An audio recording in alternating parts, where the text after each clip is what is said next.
নমস্কাৰ আপোনালোক সকলোকে পুনৰবাৰ স্বাগতম জনাইছো মই মজিদ বন্ধুসকল পলকতে চাওক আজি সন্ধিয়াৰ 7টা গুৰুত্বপূৰ্ণ খবৰ প্ৰথমটো খবৰ প্ৰধানমন্ত্ৰী মোদীৰ অসম ভ্ৰমণৰ পূৰ্বে অসম অৰুণাচল সীমান্তত ভয়ংকৰ গুলিয়াগুলি অসম ৰাইফলছৰ ওপৰত উগ্ৰপন্থী সংগঠন আলফাৰ ভয়ংকৰ এম্বুছ অসম অৰুণাচল সীমান্তৰ নামদাং অঞ্চলৰ বনাঞ্চলত সংঘটিত হৈছে প্ৰচণ্ড গুলিয়াগুলি লগতে 4টাকৈ গ্ৰেনেড বিস্ফোৰণৰ ঘটনা সংঘটিত হৈছে আৰু এই ভয়ংকৰ ঘটনাত আহত হৈছে এগৰাকী সেনা জোৱান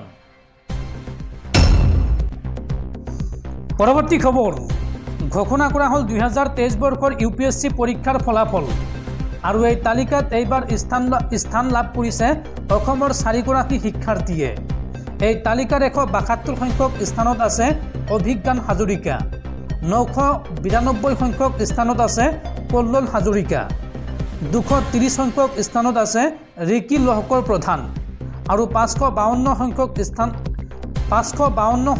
স্থানত স্থান লাভ কৰিবলৈ সক্ষম হৈছে ভাস্কত শইকীয়াই পৰৱৰ্তী খবৰ ভাৰতীয় বতৰ বিজ্ঞান কেন্দ্ৰৰ আগজাননী আগন্তুক 3 দিনত ৰাজ্যত হ'ব প্ৰচণ্ড ধুমুহা বৰষুণ এই সন্দৰ্ভত ৰাজ্যৰ 29খন জিলালৈ সতৰ্কবাণী ভাৰতীয় বতৰ বিজ্ঞান কেন্দ্ৰৰ আজি পুৱাৰ ভাগত হঠাৎ ৰাজ্যৰ প্ৰান্তে প্ৰান্তে অন্ধকাৰছন্ন হৈ পৰে পৰিৱেশ বৰষুণৰ লগতে ৰাজ্যত হ'ব প্ৰচণ্ড বিজুলী ঢেৰেকণি আৰু ধুমুহা আজি পুৱাৰ পৰা ৰাজ্যত সলনি হৈছে বতৰ এই সন্দৰ্ভত ৰাজ্যৰ 29খন জিলালৈ সতৰ্কবাণী ভাৰতীয় বতৰ বিজ্ঞান কেন্দ্ৰৰ ৰাজ্যৰ ঠাইতে এই সময়ছোৱাত বজ্ৰপাতৰ সম্ভাৱনা আছে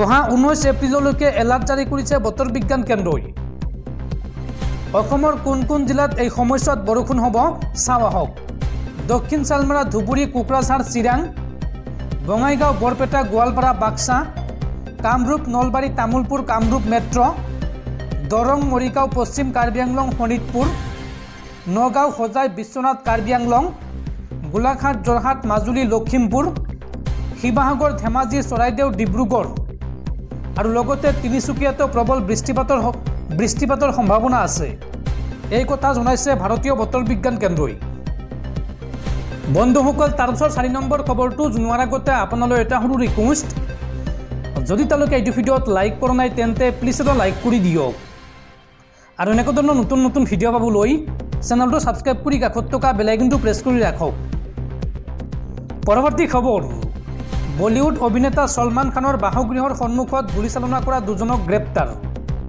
সিসিটিভিৰ ভিজুৱেলৰ ভিত্তিত অভিযান চলাই গুজৰাটত ক্ৰাইম ব্ৰাঞ্চে গ্ৰেপ্তাৰ কৰে এই দুজনক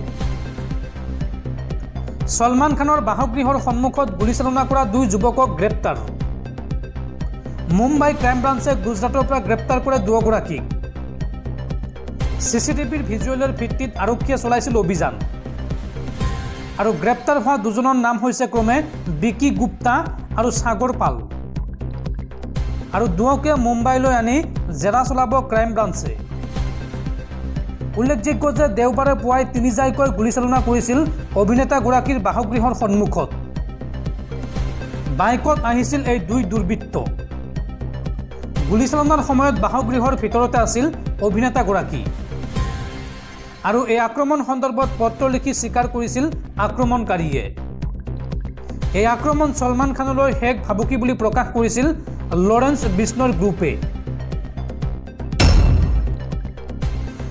পৰৱৰ্তী খবৰ ৰাজ্যত পুনৰ ভয়ংকৰ পথ দুৰ্ঘটনা আৰু এই ভয়ংকৰ পথ দুৰ্ঘটনাত থিতাতে মৃত্যু হৈছে 4গৰাকী ব্যক্তিৰ ধুবুৰীৰ গৌৰীপুৰত সংঘটিত হৈছে এই শোকাবহ পথ দুৰ্ঘটনা ৰাজ্যত পুনৰ ভয়ংকৰ পথ দুৰ্ঘটনা আৰু এই ভয়ংকৰ পথ দুৰ্ঘটনাত থিতাতে নিহত হৈছে 4গৰাকী লোক ধুবুৰীৰ গৌৰীপুৰত সংঘটিত হৈছে এই শোকাবহ ঘটনা এডাল গছত প্ৰচণ্ড খুন্দা মাৰে 4চকীয়া বাহনখনে আৰু এই বাহনখনত থকা আটাইকেইজন ব্যক্তিৰে মৃত্যু হৈছে এই দুৰ্ঘটনাত নিহত কেইজন হৈছে ক্ৰমে সাহিল আহমেদ শাহিদ খণ্ডকাৰ নুৰ আমিন বুলি চিনাক্ত কৰা হৈছে বঙাইগাঁৱৰ পৰা ৰাওনা হৈছিল এই বাহনখন আৰু গৌৰীপুৰৰ বতেৰতল ৰাষ্ট্ৰীয় ঘাইপথত সংঘটিত হৈছে এই ভয়ংকৰ ঘটনা। পৰৱৰ্তী খবৰ, অসমত উপস্থিত কংগ্ৰেছ নেত্ৰী প্ৰিয়ংকা গান্ধী। যোৰহাটত উপস্থিত হৈছে কংগ্ৰেছ নেত্ৰী প্ৰিয়ংকা গান্ধী আৰু যোৰহাটত অসম প্ৰদেশ কংগ্ৰেছ কমিটিৰ সভাপতি ভূপেন বৰা আৰু গৌৰৱ গগৈয়ে প্ৰিয়ংকা গান্ধীক জনালে আদৰণি। নিৰ্বাচনী প্ৰচাৰ চলোৱাৰ উদ্দেশ্যে যোৰহাটত উপস্থিত হৈছে কংগ্ৰেছ নেত্ৰীগৰাকী। অংশ ল'ব একাধিক নিৰ্বাচনী কাৰ্যসূচীত। পৰৱৰ্তী খবৰ, পুনৰ বিতৰ্কত মুকেশ আম্বানীৰ পুত্ৰৰ বিবাহ। মুকেশ আম্বানীৰ পুত্ৰৰ বিবাহ সন্দৰ্ভত এইবাৰ পোহৰলৈ আহিছে এক আশ্চৰ্যজনক তথ্য। আম্বানী পুত্ৰৰ বিবাহত ব্যৱহাৰ কৰা হৈছিল ভাৰতীয় বায়ুসেনাক। এইবাৰ প্ৰেক্ষাপটত দেশৰ অগ্ৰগণ্য উদ্যোগী মুকেশ আম্বানী, ৰাধিকা মাৰ্চেণ্টৰ সৈতে উদ্যোগপতি মুকেশ আম্বানীৰ পুত্ৰ অনন্ত আম্বানীৰ বিবাহ অনুষ্ঠানৰ 3দিনীয়া উদযাপনৰ বাবে মাৰ্চ মাহৰ আৰম্ভণিতে গুজৰাটৰ জামনগৰত ভাৰত আৰু বিদেশৰ বহু চেলিব্ৰিটি উপস্থিত হৈছিল, যাৰ বাবে বিমান পৰিবহণৰ হাৰ অভূতপূৰ্ব বৃদ্ধি পোৱা দেখা গৈছিল। এতিয়া দ্য হিন্দুৱে সূত্ৰৰ উদ্ধৃতি দি এক প্ৰতিবেদনত কয় যে 5 দিনত প্ৰায় 600খন বিমান জামনগৰলৈ আহিছিল আৰু যাত্ৰা কৰিছিল। এই সকলোবোৰ বিমানৰ ৰক্ষণাবেক্ষণৰ দায়িত্ব ভাৰতীয় বায়ুসেনাই গ্ৰহণ কৰিছিল বুলি জানিব পৰা গৈছে। আৰু ইয়াৰ পূৰ্বেও একেখন কাকতে যোৱা মাহতে প্ৰকাশ কৰিছিল যে 26 ফেব্ৰুৱাৰীৰ পৰা 6 মাৰ্চলৈকে জামনগৰ বিমানবন্দৰক আন্তঃৰাষ্ট্ৰীয় বিমানবন্দৰৰ অস্থায়ী মৰ্যাদা দিয়া হৈছিল, কাৰণ বহু বিদেশী হাই প্ৰফাইল লোক আম্বানী পৰিয়ালৰ অতিথি তালিকাত অন্তৰ্ভুক্ত হৈছিল। যেহেতু জামনগৰ বিমানবন্দৰ এটা প্ৰতিৰক্ষা বিমানবন্দৰ আৰু পাকিস্তান সীমান্তৰ ওচৰত, সেয়েহে বিৰোধী দল কংগ্ৰেছেও ব্যক্তিগত অনুষ্ঠানৰ বাবে এনে অনুমতি দিয়াৰ সন্দৰ্ভত প্ৰশ্ন উত্থাপন কৰিছিল। এতিয়া বাতৰি কাকতখনে এক সূত্ৰৰ উদ্ধৃতিৰে প্ৰকাশ কৰিছিল যে ৰিলায়েন্স গ্ৰুপৰ হৈ প্ৰতিৰক্ষা সচিবলৈ লিখা এখন পত্ৰত 2024 চনৰ 23 ফেব্ৰুৱাৰীৰ পৰা 4 মাৰ্চলৈকে আকাশমাৰ্গৰ 24x7 অপাৰেশ্যনৰ বাবে ভাৰতীয় বায়ুসেনাৰ সহায় বিচৰা হৈছিল আৰু এই সন্দৰ্ভত বায়ুসেনাৰ মুৰব্বীৰ সৈতে প্ৰতিৰক্ষা সচিবগৰাকীয়ে কথা পাতিছিল। তাৰ পাছত 24 ঘণ্টাই জামনগৰ বিমানবন্দৰ কাৰ্যক্ষম হৈ উঠিছিল। সূত্ৰ অনুসৰি প্ৰথম অৱস্থাত মাত্ৰ 30ৰ পৰা 40খন বিমানৰ কথাহে চৰ্চা হৈছিল যদিও বাস্তৱত 5 দিনত 600ৰো অধিক বিমানৰ গতিবিধি হৈছিল। জামনগৰ হৈছে দ্বৈত ব্যৱহাৰকাৰী বিমানবন্দৰ, য'ত ভাৰতীয় বায়ুসেনাই ভাৰতীয় বিমানবন্দৰ কৰ্তৃপক্ষৰ সৈতে মিলি অসামৰিক বিমানৰ চলাচলৰ বাবে বিমান পৰিবহণ ব্যৱস্থাপনা চম্ভালে। এই সন্দৰ্ভত আন এক সূত্ৰই জনোৱা মতে ভাৰতীয় বায়ুসেনাৰ জোৱানসকলে টেক্সি ট্ৰেক তৈয়াৰ কৰি এই অনুষ্ঠানৰ বাবে অহা বিমানসমূহৰ বাবে ৰানৱে প্ৰস্তুত কৰিছিল। বায়ুসেনাই 10টা পিট ষ্টপ কৰিছিল, যাতে 10খন বিমান সমান্তৰালভাৱে টেক্সি ট্ৰেকত অৱতৰণ কৰিব পাৰে। সূত্ৰই জনোৱা মতে যেতিয়া ৰিলায়েন্সে প্ৰদান কৰা কৰ্মচাৰীৰ অভাৱ ঘটিছিল, তেতিয়া ভাৰতীয় বায়ুসেনাই নিজাকৈ জোৱান নিয়োগ কৰিছিল। পৰৱৰ্তী খবৰ, অসমবাসীলৈ সুখবৰ। ৰাজস্থানৰ জয়পুৰত অনুষ্ঠিত হোৱা মিছ ভগষ্টাৰ ইণ্ডিয়া 2024ৰ খিতাপ অৰ্জন অসম কন্যা মণিষাৰ।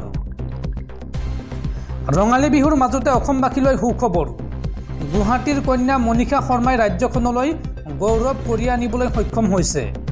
ৰাজস্থানৰ জয়পুৰত অনুষ্ঠিত মিছ ভগষ্টাৰ ইণ্ডিয়া 2024 শীৰ্ষক সৌন্দৰ্য প্ৰতিযোগিতাত অংশ লৈ খিতাপ অৰ্জন কৰিছে অসম কন্যা মণিষা শৰ্মাই। শেহতীয়াকৈ অনুষ্ঠিত হোৱা মিছ ভগষ্টাৰ ইণ্ডিয়া প্ৰতিযোগিতাত অসমক প্ৰতিনিধিত্ব কৰিছিল মণিষাই আৰু ৰেম্পত লয়লাস ভংগীৰে বিচাৰক আৰু দৰ্শকসকলক আপ্লুত কৰি শিৰত মুকুট পিন্ধিবলৈ সক্ষম হয় মণিষাই। উল্লেখযোগ্য যে মিছ ভগষ্টাৰ ইণ্ডিয়া হৈছে ৰাষ্ট্ৰীয় পৰ্যায়ৰ মহিলাৰ সৌন্দৰ্য প্ৰতিযোগিতা। ভগষ্টাৰ হৰাইজনছ প্ৰাইভেট লিমিটেডে দেশৰ মহিলাসকলক নিজৰ প্ৰতিভা বিকাশ কৰাৰ এক মঞ্চ দি আহিছে। ভগষ্টাৰ হৰাইজনছ প্ৰাইভেট লিমিটেডে মহিলাক ফেশ্বন জগতত জড়িত কৰি স্বাৱলম্বী কৰিবলৈ প্ৰয়াস কৰি গৈছে।